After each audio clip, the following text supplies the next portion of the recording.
For 30 years, we had planned for everything. We built a life, a family, a future. We paid every premium on time without fail.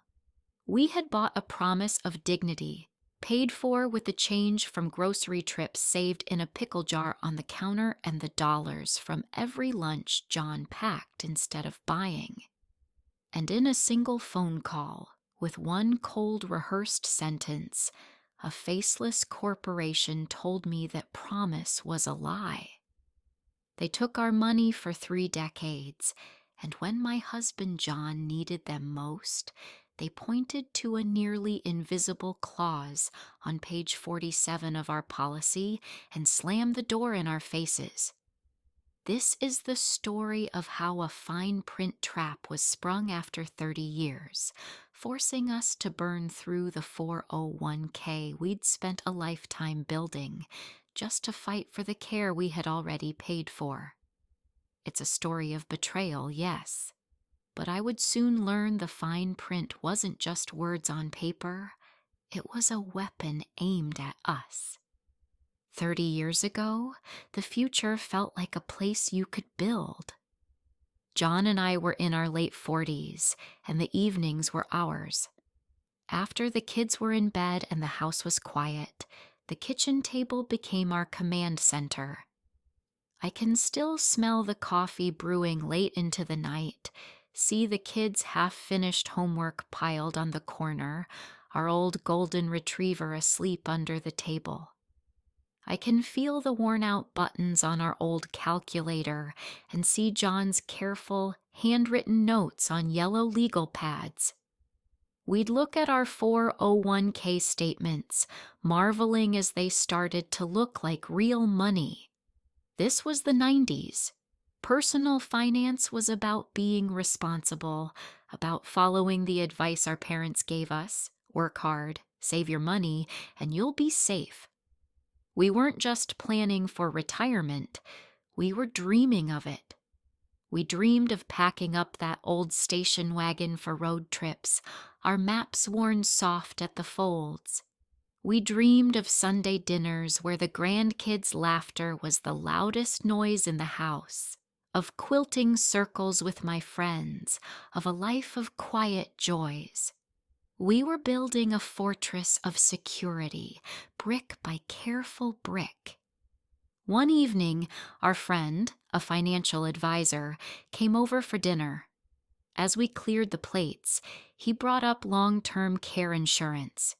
He wasn't selling us anything. He was just being a friend. He talked about how people were living longer and how the costs of care were quietly exploding. Then he said something that stopped me cold. Medicare doesn't cover this. It's the biggest myth out there. We just assumed the government would be a backstop if things got really bad. He told us gently that it wouldn't. His words landed hard. I'd watched my own mother exhaust herself caring for my dad in his final years. A labor of love that hollowed her out physically and emotionally.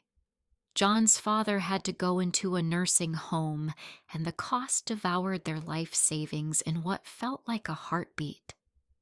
We looked at each other across the table. We didn't want our children to ever face that impossible choice between their lives and ours. We didn't want our nest egg, everything we had sacrificed for, wiped out in a matter of months. What we didn't know then was that in trying to avoid one trap, we were walking straight into another. A week later, an agent sat at that same kitchen table. He was kind, reassuring. He made it all sound so simple as he walked us through the policy, a document thicker than a phone book. He pointed to the daily benefit, the lifetime maximum, the inflation protection. It all seemed so solid. I remember signing the check, the feeling of profound relief washing over me. We had done the responsible thing. We had bought certainty. That policy, filed away in our cabinet, became the cornerstone of our peace of mind. For the next 30 years, the premium was just another bill, but in our minds, it was our shield. We felt smart, prepared, safe. We had no idea that shield was painted over with cracks, hidden from view until the day of the battle. The first sign that our carefully built world was trembling was a tremor in John's hand. The same strong hand that had built our bookshelves, held mine at our wedding, and taught our son to ride a bike. Soon, he was getting lost on the way to the grocery store he'd driven to for 40 years. The man who loved his workshop, the scent of sawdust and oil, would stand in the doorway just staring, the tools he knew so well suddenly foreign objects. The diagnosis was a brutal, clinical term, progressive cognitive impairment.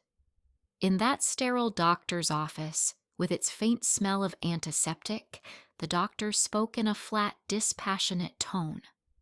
I watched John's eyes find mine, looking for a reassurance I couldn't give, my own face a mask I was trying desperately to hold in place. In that moment, the future we had dreamed of evaporated. Within a year, I became a full-time caregiver. My world shrank to the four walls of our home. My identity as a wife had been replaced by that of a nurse, a scheduler, a guardian. The bone-deep exhaustion was constant. There were piles of laundry that never seemed to shrink, meals I'd forget to eat, and a profound, crushing loneliness that set in after dark. I was losing the man I loved piece by piece, and I was losing myself in the process. I was becoming a widow while he was still alive, fighting a lonely battle against a disease while terrified of the bureaucratic war I knew was coming. The day came when I knew I couldn't do it alone anymore. John needed more care than I could give.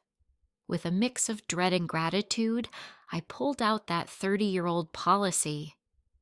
"Thank God we have this," I whispered. I made the call, my voice shaking with fear, but also with the conviction that our planning was about to pay off. That conviction died a slow, painful death on hold with the insurance company. The claims process was a labyrinth of endless transfers, contradictory instructions, and a mountain of paperwork. It felt designed to break you. They call it slow walking, a tactic of requesting more and more information, often documents you've already sent, hoping you'll get exhausted and just give up. I refused. Weeks bled into months. I sent faxes and certified letters. I documented every call. The first denial was a cold form letter. Insufficient documentation. I called back, my voice tight with rage. I resubmitted everything, now with even more detail from John's doctors, proving he couldn't manage at least 2 activities of daily living, the trigger for the policy. The final denial came on a Tuesday afternoon. The woman's voice on the phone was calm, professional, and utterly devoid of humanity. "Ma'am," she said, and I could hear the faint click-clack of her keyboard in the background. "Your appeal has been denied." "Why?" I managed to ask, my heart pounding. "According to the terms of your policy," she stated, "the chosen facility is not an eligible care provider." I was stunned. It was a fully licensed assisted living facility. She continued, her tone unchanging. Under Section C, subsection 4, paragraph 2, it states that for a facility to be covered, it must have a registered nurse on duty 24 hours a day. Your chosen facility has a nurse on call 24 hours a day, but not physically on the premises. Page 47. A landmine that had been waiting for us for 30 years. The difference between on duty and on call. It was a microscopic distinction, a clear trap. This wasn't about John's need for care. It was a loophole, a knife in the back, twisted with a smile. But we've paid you for 30 years, I stammered. For what? For a trick in the fine print? I understand your frustration, ma'am, she recited, a line that means they don't understand at all. There was a pause. The claim is denied. Is there anything else I can help you with today? The silence after that question was a roar in my ears. I dropped the phone into its cradle. In that moment, our retirement was gone. Our fortress was a house of cards, and they had just blown it down with a single, calculated breath. I thought the worst was behind us. I was wrong. The real battle was just beginning. The silence that followed that phone call was the sound of our 401k catching fire. For days, I was adrift in a sea of rage and grief. The bills from the care facility were arriving, each one a stark reminder of our powerlessness. Thousands of dollars a month. Making that first withdrawal from our retirement account was a physical act of desecration. I had to call our friend, the same one who had first suggested the policy, and tell him to sell a portion of our life savings. With that first chunk, there went the Grand Canyon trip we'd never take. The next withdrawal was the gift we had promised our granddaughter for her wedding. Another was the college fund for our future great-grandchildren. It was all being fed into a furnace, all while the insurance company held our money hostage. After a month of this financial bleeding, something inside me broke. The grief was still there, but the rage began to cool and harden into something else. Resolve. They were counting on me to be a tired, grieving old woman who would simply give up. They had made a business calculation, and they had calculated wrong. That night was the turning point. I spread that monstrous policy across the kitchen table like an enemy map.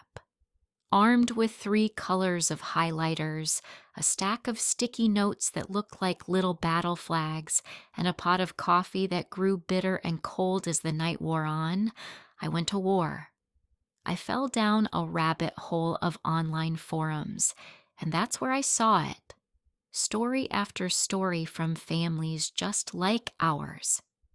Women my age whispering in the digital dark about the same fine print, the same denials.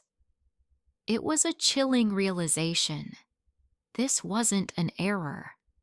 It was a business model. My research led me to the formal appeals process, which is designed to feel hopeless. I followed it to the letter. My appeal wasn't an emotional plea, it was a legal argument. I argued that on-call versus on-duty was an ambiguous term, and in insurance law, ambiguity must be found in favor of the policyholder. I sent it certified mail, return receipt requested. 2 months later, denied. Again. This is where they expect you to quit. This was the moment I realized I couldn't fight alone. The next step was a lawyer. I learned that attorneys who specialize in this, bad faith insurance lawyers, often work on contingency. They only get paid if you win. I interviewed 3 firms and chose Sarah. She was sharp, compassionate, and when I told her our story, I saw a flicker of steel in her eyes. "This is their model," she said. "Deny, delay, defend. Our job is to show them you're not just going away." The fight dragged on for another year. A year of watching our savings evaporate. The last step before a full-blown lawsuit was an independent external review. Sarah prepared a mountain of evidence. Then, one afternoon, an email landed in my inbox. The subject line was one word: victory. My hands shook as I opened it. In the silence of my kitchen, I read that the neutral reviewer had sided with us, calling the policy language unclear and the denial unreasonable. Faced with a public lawsuit after that finding, the insurance company finally surrendered. They offered to pay the claim retroactively and cover all of John's future care. When Sarah called with the news, I didn't cheer. I just sat down at my kitchen table, put my head in my hands, and the silence broke into sobs. I cried for the stolen year, for the lost money, for the stress that had aged me a decade. We had won, but it was a victory that felt like a scar, a battle we should never have had to fight. Winning felt like surviving a shipwreck. You're alive, but you're not the same. John's care was finally secure, and the retroactive payment patched some of the holes in our 401k, but it couldn't make us whole. You don't get back the market gains from stocks you were forced to sell. You don't get back the peace of mind that was stolen. This experience taught us some brutal lessons, and if you're a woman listening to this, I want you to hear me.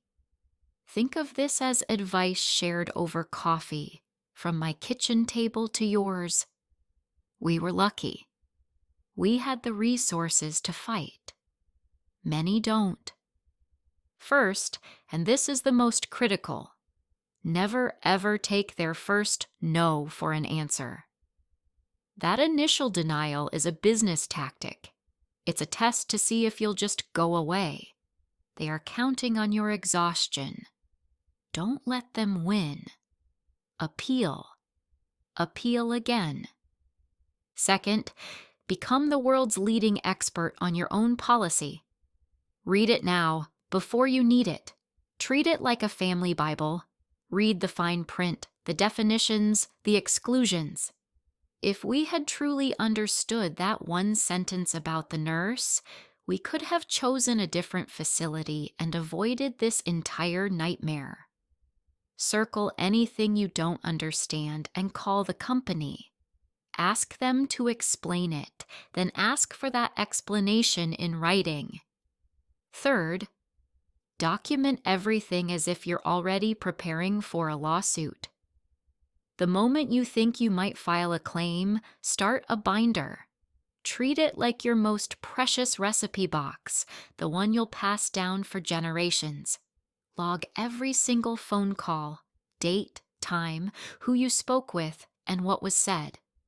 One of my log entries, where an agent gave me conflicting information, became a key piece of our evidence.